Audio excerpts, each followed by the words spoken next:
Hello, curious folks.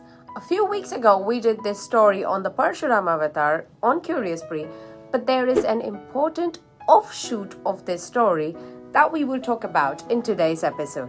If you haven't caught up yet, then do subscribe to Curious Spree and hit the bell icon for notifications. Today's story is actually inspired by a recent training that I had at work around inclusivity at the workplace, and I thought, interesting, but is there something around this in our history?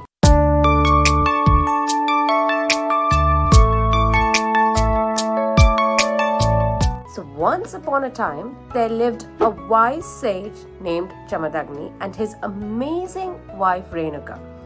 Renuka wasn't just any wife, she had a superpower. Every day she could create a pot of water from mere sand just by focusing her mind. Pretty impressive, right? But one day, something surprising happened. As Renuka was by the river ready to perform her usual magic trick, something, or rather someone, caught her eye. A handsome celestial being, a Gandharva, was splashing around in the water. For just a moment, Renuka lost her focus and poof, her magic didn't work.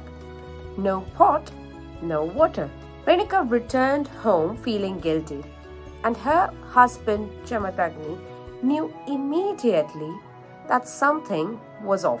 Enraged by what he saw as a failure of her duties, he did the unthinkable.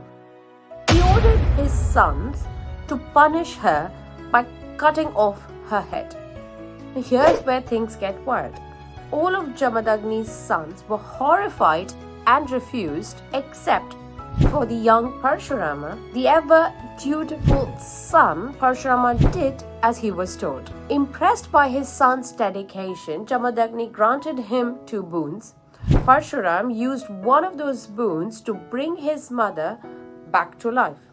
And then the story goes on into the Parshuram avatar, but let's focus on this offshoot. So as things go on, and in the rush and confusion, something totally unexpected happened. Instead of placing Renuka's head back on her body, Parshuram accidentally attached the head of another dead woman who was lying down nearby. When he revived what he thought was Renuka, she came back to life, but with a different head. And that's when something incredible happened. The woman who emerged from this mix-up was neither Renuka entirely, nor the other woman. Now, she was someone new, someone unique. The gods, recognizing the specialness of this new being, blessed her. She became known as Yellama, a goddess who represents the beauty of different beings, of being different, of blending identities and breaking the mold. Yellama became a beacon for those who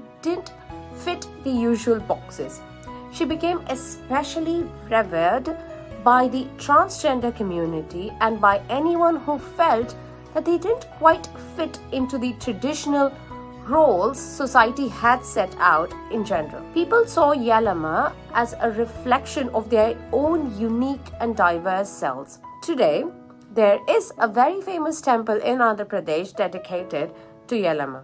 If you haven't had a chance to visit the place yet, please do so. It's a place where thousands of devotees, including many from the transgender community, come to celebrate her. Yellama's story, I thought, is a powerful symbol of acceptance, reminding everyone that it's okay to be different, and that in fact being different is a divine gift. So what's my big takeaway from this story? In a world that often puts people into these neat little boxes, Yellama's story shouts loud and clear. You are perfect just the way you are. Hindu culture or Sanatan Dharma has always been about embracing diversity and celebrating uniqueness for centuries.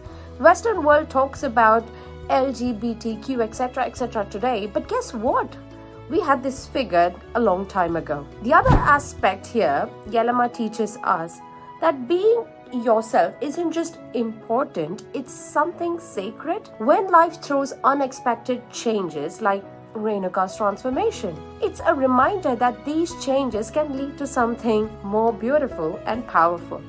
So whenever you feel like you don't quite fit in, Remember Yellama, the goddess who shows us that there's a difference that makes us divine. Be proud of who you are because the world needs every unique, wonderful part of you. Hope you enjoyed this story and will visit the temple when you find time. I'll see you next time. Until then, like, share, and subscribe to Curious Spree.